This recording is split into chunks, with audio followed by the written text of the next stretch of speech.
Ladies and gentlemen, I'm honored to address the United Nations General Assembly once again. I congratulate His Excellency Mr. Volkan Bozkır on his election as the President of the 75th session of the General Assembly. We also appreciate the skillful leadership of the outgoing President, His Excellency Tijani Mohammad Bande, especially during the COVID-19 crisis. We commend the leadership of the Secretary General in these extremely turbulent times. Mr. President, since my government assumed office, our consistent effort has been to fundamentally transform Pakistan. We envisage Naya Pakistan to be modeled on the principles of the state of Medina, established by a holy prophet, Muhammad sallallahu alaihi wasallam. A just and humane society where all government policies are directed at lifting our citizens out of poverty and creating a just and equitable dispensation. To achieve this goal, we need to have peace and stability. Thus, our foreign policy aims to have peace with our neighbors and settle disputes through dialogue. Mr. President, the 75th anniversary of the United Nations is an extremely important milestone, as this is the only body in the world that can help us achieve our goals of peace and stability in our neighborhood. This is also time for us to reflect whether, as the United Nations, we have been able to realize the promise we collectively made to our peoples. Today, the foundations of the world order, non-use of or threat of unilateral force, self-determination of peoples, the sovereign equality and territorial integrity of states, non-interference in their internal affairs, international cooperation, all these ideals are being systematically eroded. International agreements are being flouted and set aside. Renewed great power rivalries are leading to a new arms race. Conflicts are proliferating and intensifying. Military occupation, illegal annexations are suppressing the rights of human beings to self-determination. According to the respected professor Noam Chomsky, mankind is at even a greater risk than it was before the First and Second World Wars in the last century. And this is because of the threat, increased threat of nuclear war, climate change, and sadly the rise of authoritarian regimes. We must come together to prevent such a catastrophe. We believe that the driving force in international relations must be cooperation, in accordance with the principles of international law and not confrontation and force. We all must emphatically reaffirm our support for multilateralism. Mr. President, the COVID-19 pandemic has illustrated the oneness of humanity. In our interconnected world, no one is safe unless everyone is safe. Locking down to control the pandemic has triggered the worst recession since the Great Recession in the last century. This has hit the poorest countries the hardest, as well as the poor in all the countries. In Pakistan, we realized very early on that if we imposed a strict lockdown, the type that several affluent countries had imposed, we would have more people dying of hunger than the virus. Therefore, we adopted a policy of smart lockdown. While concentrating on the hotspots, the virus hotspots, we opened up our agriculture sector immediately and then followed it up by the construction sector, which employed most of the people. At the same time, and this is despite financial constraints, my government deployed $8 billion, unprecedented amount, for our health services. plus support the poorest and most vulnerable households with direct cash payments through SARS program. And then subsidies to the small businesses. Even though our smart lockdown was heavily criticized in the beginning, but thanks to the Almighty Allah's grace, we have not only managed to control the virus, stabilize our economy, but most importantly, we have been able to protect the poorest segment of the society from the worst fallout of the lockdown. Today, Pakistan's response is cited among the success stories in controlling and responding to the pandemic. However, we are still not out of the woods, like no country is out of the woods today. But Mr. President, it was obvious from the outset that developing countries would need fiscal space to respond to and recover from the COVID crisis. Debt relief is one of the best ways to create that fiscal space for developing countries. Therefore, in early April, I called for a global initiative on debt relief. We appreciate the G20's official debt suspension initiative and the emergency and rapid financing offered by the IMF, World Bank, Asian Development Bank, and UN agencies. This, however, is not going to be enough. The IMF has estimated that developing countries will need over $2.5 trillion to respond and recover from the crisis. The official debt suspension will need to be extended and expanded. Additional debt relief measures will also be needed. Development banks should ensure adequate financial inflows. Rich countries have generated over $10 trillion to finance their own response and recovery. They should support the creation of at least $500 billion in new special drawing rights for the developing world. Mr. President, in my address to the General Assembly last year, I had highlighted the tremendous damage that illicit financial flows from developing countries to rich countries and to offshore tax havens cause. This leads to the impoverishment of the developing nations. Money that could be used towards human development is siphoned off by corrupt elites. The loss of foreign exchange causes currency depreciation. That in turn leads to inflation and poverty. The quest for getting back these stolen resources is nearly impossible, given the cumbersome procedures. Moreover, the powerful money launderers have access to the best lawyers. And sadly, because they are the beneficiaries, there is a lack of political will in the rich countries to curb this criminal activity.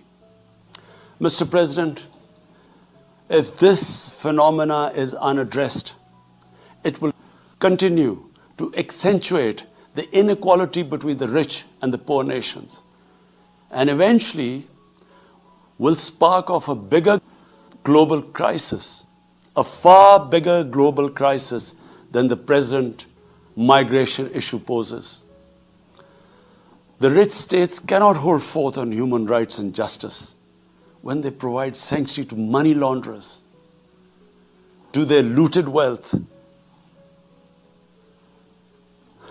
There are robust anti-money laundering and anti-terror financing regimes. I call upon this Assembly to take the lead in efforts to build a global framework to stem the illicit financial flows and ensure speedy repatriation of stolen wealth. It is important to realize that the aid that flows from rich countries to the developing world is minuscule compared to the massive outflows by our corrupt elites. Mr. President, this year, I must again reiterate the threat posed to mankind due to climate change. Unprecedented fires in Australia, Siberia, California, Brazil. Unprecedented floodings in various parts of the world. Record temperatures, even in the Arctic Circle. This should make all of us worried for our future generations. Commitments made through the Paris agreements must be fulfilled. In particular, the commitment to mobilize $100 billion annually as climate finance. Pakistan's contribution to carbon emissions is minimal, but it is one of those countries most affected by climate change. Yet, we have decided to take the lead as we consider addressing climate change a universal responsibility. We have launched an extremely ambitious program to plant 10 billion trees in the next 3 years as a contribution to mitigating the effects of climate change. Mr. President, the pandemic was an opportunity to bring humanity together. Unfortunately, it has instead fanned nationalism, increased global tensions, and given rise to racial and religious hatred and violence against vulnerable minorities in several places. These trends have also accentuated Islamophobia.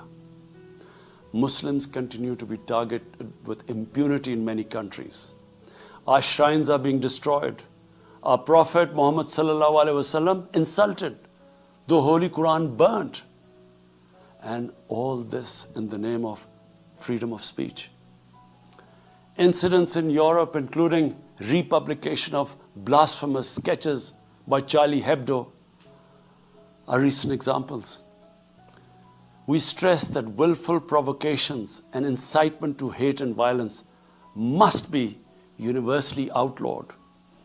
This assembly should declare an international day to combat Islamophobia and build a coalition to fight the scourge that splits humanity.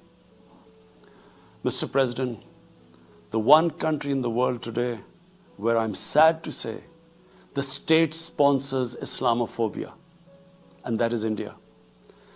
The reason behind this is the RSS ideology that unfortunately rules India today. This extremist ideology was founded in the 1920s. The RSS founding fathers were inspired by the Nazis, and they adopted their concepts of racial purity and supremacy. While the Nazis' hate was directed at the Jews, the RSS directs it towards the Muslims and to a lesser extent, the Christians. They believe that India is exclusively for Hindus and others are not equal citizens. The secularism of Gandhi and Nehru has been replaced by the dream of creating a Hindu Rashtra by subjugating, even cleansing India's 200 million Muslims and other minorities. In 1992, the RS destroyed the Babri Masjid. In 2002, some 2,000 Muslims were slaughtered in Gujarat, and this was under the watch of Chief Minister Modi. In 2007, over 50 Muslims were burnt alive by RSS arsonists aboard the Samjhauta Express train. In Assam, around 2 million Muslims face the prospects of being arbitrarily stripped of their nationality through the adoption of discriminatory laws. There are reports of large concentration camps being filled by Muslim Indian citizens. Muslims were falsely blamed, vilified, and victimized for spreading the coronavirus. They were denied medical attention on many occasions. Their businesses were boycotted. Cow vigilantes attack and kill Muslims with impunity. Last February, Muslims faced targeted killings with police complicity in New Delhi. Mass registrations in the past have often been a precursor to genocide. For example, the Nuremberg laws in Germany in 1935, and then in 1982 in Myanmar. The Hindutva ideology is said to marginalize almost 300 million human beings, Muslims, Christians, and Sikhs. This is unprecedented in history. And this does not augur well for the future of India. As we all know that marginalization of human beings leads to their radicalization.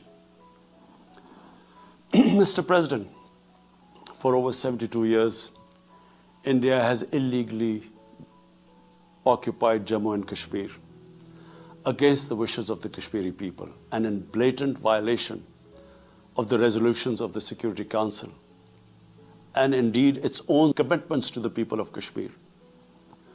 On 5th August last year, India illegally and unilaterally sought to change the status of the occupied territories and deployed additional troops, bringing the total number to 900,000, to impose a military siege on 8 million Kashmiris.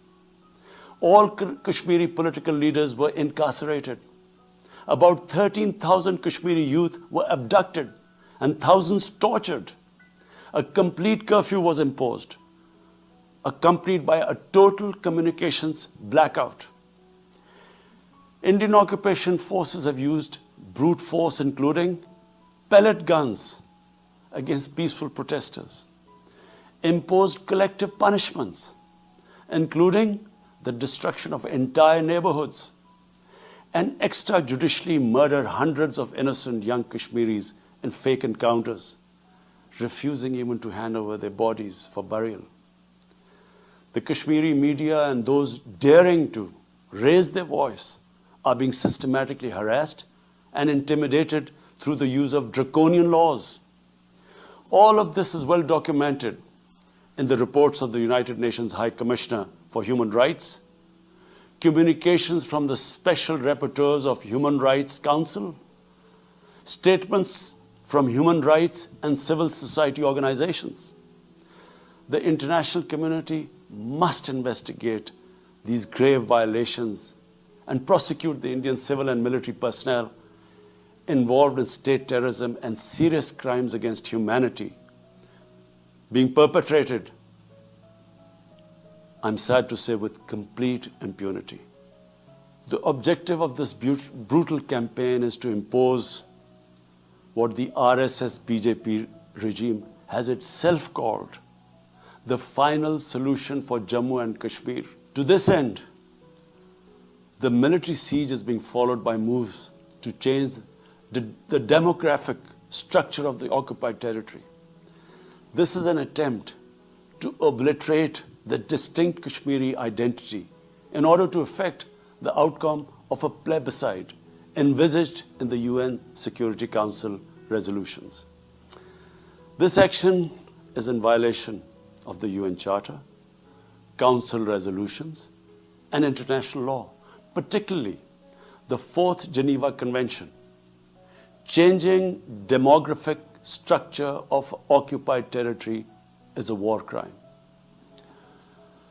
Mr. President, the brave Kashmiri people will never submit to Indian occupation and oppression. Their struggle is indigenous.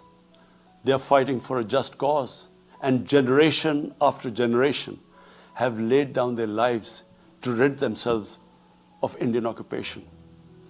The government and people of Pakistan are committed to standing by and supporting the Kashmiri brothers and sisters in the legitimate struggle for self-determination. Mr. President, in order to divert attention from its illegal actions and atrocities in Indian-occupied Jammu and Kashmir, India is playing a dangerous game of upping the military ante against Pakistan in a nuclearized environment. Despite constant Indian provocations and ceasefire violations along the line of control and the working boundary, targeting innocent civilians, Pakistan has exercised maximum restraint. We have consistently sensitized the world community about a false flag operation and another ill-conceived misadventure by India. My parents, Mr. President, were born in the colonial India, and I was the first generation that grew up in an independent Pakistan. I want to make it clear that any attempt by the fascist totalitarian, RSS-led Indian government to aggress against Pakistan will be met by a nation that will fight for its freedom to the end. Mr. President, there will be no durable peace and stability in South Asia until the Jammu and Kashmir dispute is resolved on the basis of international legitimacy. Kashmir has been rightly described as a nuclear flashpoint. The Security Council must prevent a disaster conflict and secure the implementation of its own resolutions, as it did in the case of East Timor. The Council has considered the situation in Jammu and Kashmir 3 times in the past year. It must take appropriate enforcement actions. It must also take steps to protect the Kashmiris from an impending genocide by India. Pakistan has always called for a peaceful solution. To this end, India must rescind. To reach this end, India must rescind the measures it has instituted since 5th August 2019, end its military siege and other gross human rights violation, and agree to resolve the Jammu and Kashmir dispute in accordance with the relevant UN Security Council resolutions, and of course, the wishes of the people of Kashmir. Mr. President, Pakistan's desire for peace in our region is also manifest in our efforts to promote a political solution in Afghanistan. I have consistently maintained over the past 2 decades that there is no military solution to the conflict in Afghanistan. The only way forward was and is a political settlement, which involves the full spectrum of Afghanistan's political actors. Pakistan fully facilitated the process that culminated in the US-Taliban peace agreement on 29 February 2020. Pakistan is deeply gratified that it has fulfilled its part of the responsibility. The Afghan leaders must now seize this historic opportunity to achieve reconciliation and restore peace in the war-torn country. Through the intra-Afghan negotiations that commenced on 12th of September, they must work out an inclusive, broad-based, and comprehensive political settlement. The process must be Afghan-led and Afghan-owned, and without any interference or outside influence. Early return of Afghan refugees must be part of this political solution. After almost 2 decades of war, it is imperative not to allow spoilers within and outside Afghanistan to subvert the peace process. Peace and stability in Afghanistan will open new opportunities for development and regional connectivity. Mr. President, Palestine remains a festering wound. A just and lasting settlement is indispensable for the Middle East and actually the world. Illegal annexations of Palestinian territory, the building of illegal settlements, and the imposition of inhuman living conditions on the Palestinian people, especially in Gaza, cannot bring peace to a troubled region. Pakistan continues to support a 2-state solution in line with the UN General Assembly and Security Council resolutions within the international agreed parameters, and they are pre-1967 borders and Al-Quds Al-Sharif as the capital of a united, contiguous and independent Palestinian state.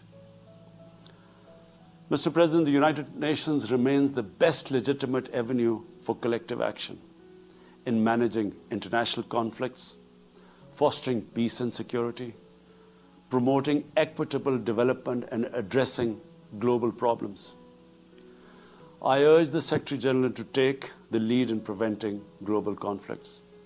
He should convene summit-level meetings to address regional hotspots and resolve outstanding disputes. The United Nations should be made fully responsive to the challenges of our times. A comprehensive reform of the United Nations, including the Security Council, is essential to promote greater democracy, accountability, transparency, and efficiency.